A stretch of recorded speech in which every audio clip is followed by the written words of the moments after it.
Assalamualaikum warahmatullahi wabarakatuh. Halo anak-anak kelas 8. Hari ini kita bertemu kembali dengan saya Ibu Nurul di bab 2 yang bagian terakhir atau bagian keempat.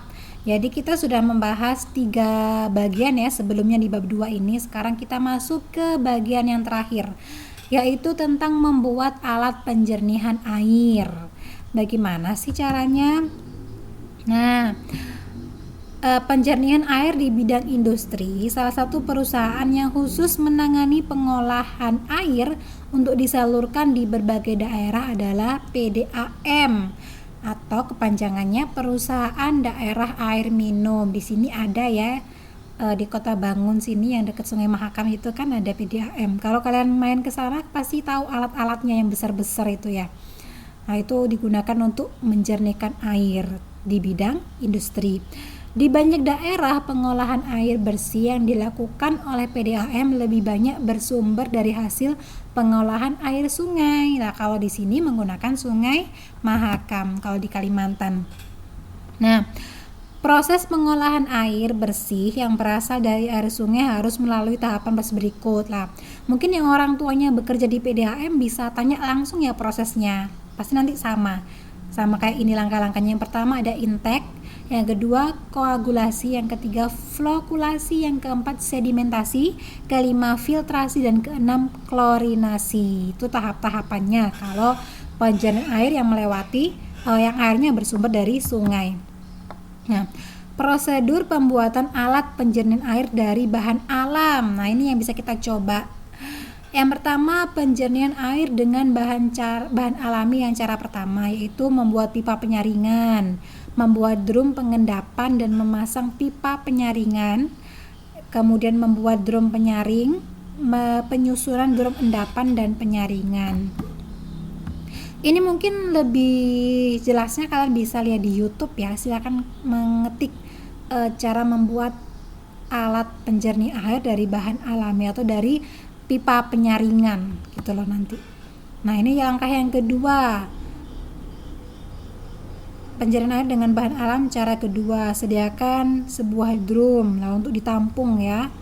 Tingginya 10 cm, beri keran tingginya 10 cm dari dasar bak, kemudian nanti disaring dengan batu. Dikasih ijuk ya, pasir, kemudian ijuk lagi, arang tempurung kelapa, dikasih pasir, dikasih kerikil. Jadi dalam drum itu dikasih ini bagian-bagian ini ya. Nanti airnya tersaring melalui tahapan-tahapan ini tadi, melewati ada batu, ada ijuk, ada tempurung kelapa sama kerikil sama pasir. Ini sepertinya mudah ini cara yang kedua ini. Penggunaannya, air sungai dialirkan ke dalam bak penampungan ya, langsung aja dimasukkan. Pada pintu masuk air dipasang kawat kasa untuk penyaring kotoran. Nah, di atas sendiri itu sebelum air masuk ke drum itu dikasih ini kasa. Setelah bak pengendapan terisi penuh, buka keran untuk mengalirkan. Nah, kalau sudah kerannya dibuka. Buka keran terletak di bawah bak penyaringan. Pemeliharaannya, lah ini harus sering diganti juga ya ijuknya dicuci bersih, kemudian dipanaskan di bawah sinar matahari yang sebelum dipakai. Pasirnya dicuci dulu, kemudian diaduk, kotorannya keluar, kemudian dijemur. Batu kerikil diperoleh dari sisa ayakan pasir halus, dicuci bersih dan dijemur sampai kering. Berarti semuanya yang bagian-bagian tadi dibersihkan dulu dan dicuci. Batu dicuci sampai bersih dari kotoran atau tanah yang melekat, kemudian dijemur sampai kering. Jadi semuanya tadi itu dicuci bersih sama dikeringkan dulu baru bisa dipakai. Karena kalau kita langsung sama-sama kotor nanti airnya juga malah semakin kotor ya. Kelebihan dan kekurangan menggunakan sistem penjernihan bahan alami cara ini sebagai berikut. Cara kedua itu kelebihannya, air keruh yang digunakan dapat berasal dari sungai, danau, rawa, sawah, telaga, sumur sehingga mudah diperoleh, mudah diterapkan daerah terpencil ya kan, mudah digunakan. Kekurangannya apa sih? Kekurangannya air tidak dapat dialirkan secara teratur karena dalam jumlah tertentu harus diendapkan terlebih dahulu ya, agak lama. Bahan penyaring harus sering diganti lah, itu harus sering diganti memang. Bisa juga kalau tadi secara alam ya, yang menggunakan bahan-bahan alam, kalau ini secara kimiawi. Nah, ini bisa dibaca sendiri ya. Kimia menggunakan kaporit lah bubuk kapur dan kaporit itu. Biasanya kalau kaporit ini digunakan kayak di kolam-kolam itu ya, menggunakan kaporit. Nah, ini penggunaannya bisa dibaca sendiri. Pemeliharaannya ya, cara memelihara yang tadi, hasilnya tadi yang secara kimiawi. Ini kelebihan dan kekurangan. Coba kita baca. Kelebihannya digunakan untuk menjernihkan air, sungai, rawa, sumber, dan telaga. Hampir sama ya dengan yang alam tadi, cara kedua. Menghasilkan air yang jernih, tidak berbau, tidak asam, dan tidak payau.